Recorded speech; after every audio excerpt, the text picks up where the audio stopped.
Assalamualaikum warahmatullahi wabarakatuh.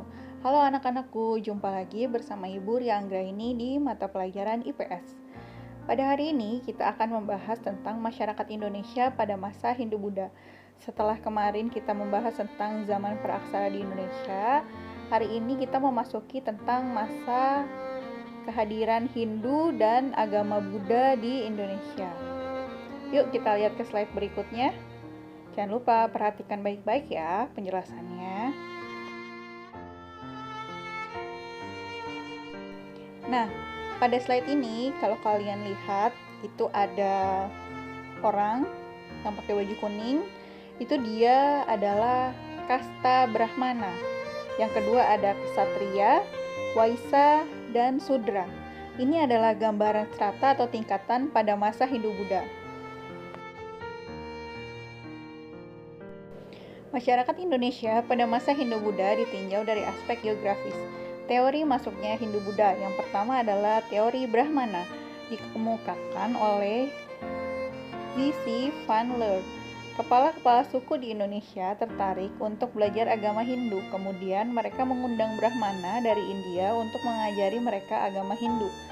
Para Brahmana ini kemudian diangkat menjadi penasihat kepala suku. Berdasarkan teori ini, penyebaran agama Hindu dimulai dari lingkungan istana kemudian menyebar ke masyarakat kecil. Yang kedua ada teori Ksatria. Menurut teori ini, di India sering terjadi peperangan antara golongan. Prajurit yang kalah dalam peperangan kemudian meninggalkan India. Di antara mereka ada yang sampai ke Indonesia dan mendirikan koloni-koloni baru. Teori ini dikemukakan oleh F.D.K. Bose. Selanjutnya ada teori Waisya. Menurut teori yang dikemukakan oleh N.G. Krom, agama dan kebudayaan Hindu-Buddha dibawa oleh pedagang India yang berasal dari kasta Waisya. Para pedagang ini bermukim di Indonesia bahwa menikah dengan orang Indonesia. Jadi kan dulu tuh masih banyak pedagang-pedagang dari luar negeri karena Indonesia kan termasuk jalur perdagangan internasional. Jadi banyak orang-orang dari negara asing itu datang ke Indonesia, bermukim, kemudian menikah dengan orang asli Indonesia sehingga banyak masuknya teori-teori atau agama di Indonesia. Nah, selanjutnya ada teori Sudra. Menurut teori ini, kaum Sudra meninggalkan India dan menetap di Indonesia. Dan yang terakhir ada teori arus balik. Menurut teori ini, bangsa Indonesia mengenal budaya Hindu dan Buddha karena melakukan perdagangan di India dan berhubungan dengan kaum Brahmana di sana. Ketika kembali, mereka membawa pengaruhnya ke Indonesia. Setelah mengenal teori atau tingkatan pada agama Hindu dan Buddha, kita memasuki tentang kerajaan Kutai atau Kutai Martadipura. Kerajaan Kutai merupakan kerajaan Hindu tertua di Indonesia yang terletak di tepi Sungai Mahakam, Kalimantan Timur. Kerajaan ini berdiri pada abad keempat. Pusat pemerintahan kerajaan Kutai terdapat di hulu Sungai Mahakam. Puncak kejayaan kerajaan Kutai berada di bawah kepemimpinan Mulawarman. Aspek ekonomi. Masyarakat Kutai memenuhi kebutuhan hidup mereka sehari-hari dengan cara bertani di sawah atau ladang. Selain itu, mereka beternak dan melakukan aktivitas perdagangan.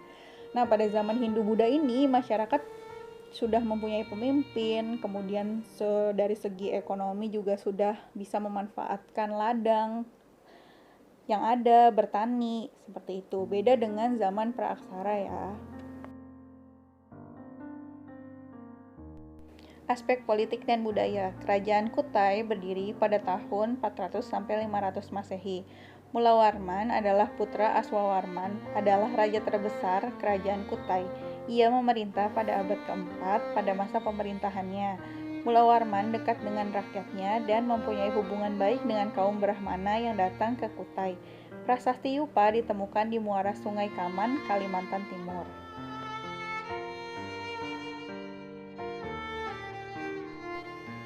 Kerajaan Tarumanegara. Kerajaan Tarumanegara berdiri pada abad kelima. Kerajaan ini terletak di lembah Sungai Citarum, Bogor, Jawa Barat. Kerajaan ini adalah kerajaan Hindu tertua di Pulau Jawa. Kota Taruma berasal dari kata tarum yang berarti nilai.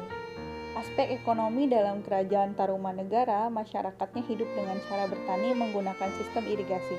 Selain itu, mereka juga melakukan aktivitas perdagangan, beternak, dan budidaya ikan air tawar. Aspek politik dan budaya. Kerajaan Tarumanegara berdiri pada abad ke-5. Terdapat 7 buah prasasti yang menggambarkan kerajaan Tarumanegara pada masa pemerintahan Raja Purnawarman, yaitu Prasasti Kebun Kopi, Prasasti Ciaruten, Prasasti Pasir Awi, Prasasti Kambu, Prasasti Muara Cianten, Prasasti Lebak, dan Prasasti Tugu. Kerajaan Tarumanegara runtuh pada abad ke-7 karena serangan kerajaan Sriwijaya. Nah, gambar di bawah ini merupakan prasasti-prasasti yang ada di kerajaan Tarumanegara.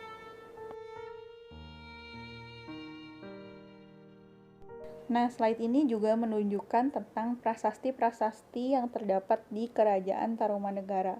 Karena dulu manusia belum mengenal tulisan lebih rinci, jadi pada aspek budayanya, masyarakat Hindu-Buddha itu sering meninggalkan prasasti atau yupa yang membentuk tulisan praaksara gitu. Kayak aksara Sunda, aksara Jawa, itu kan ada.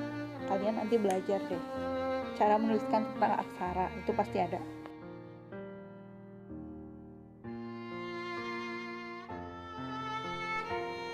Kerajaan Mataram kuno. Kerajaan Mataram kuno berdiri pada abad ke-8 di pedalaman Jawa Tengah. Nama Mataram kuno atau Mataram Hindu atau Kerajaan Medang periode Jawa Tengah dimaksudkan untuk membedakan dengan kerajaan Islam yang berdiri pada abad ke-16. Pusat kerajaan Mataram kuno terletak di Prambanan, Klaten, Jawa Tengah. Setelah Raja Penangkaran meninggal, kerajaan Mataram kuno terpecah menjadi dua berdasarkan corak Hindu-Buddha. Kerajaan Mataram yang bercorak Hindu meliputi Jawa Tengah bagian utara, kerajaan Mataram kuno yang bercorak Buddha meliputi Jawa Tengah bagian selatan. Setelah kerajaan Mataram bersatu kembali pada masa Rakai Pitakan, kerajaan Mataram berkembang meliputi Jawa Tengah dan Jawa Timur.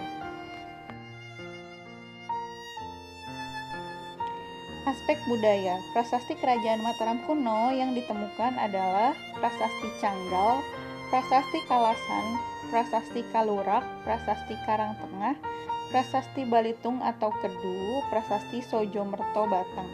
Aspek ekonomi kerajaan Mataram, masyarakatnya hidup bertani, beternak, dan membuat kerajinan rumah tangga. Selain itu, perdagangan internasional di kerajaan ini juga berkembang pesat. Dalam melakukan aktivitas perdagangannya, masyarakat menerapkan hari pasaran yang diadakan sesuai dengan penanggalan Jawa. Kerajaan Mataram sudah memberlakukan pajak bagi setiap warganya. Ini merupakan contoh dari prasasti di kerajaan Mataram kuno.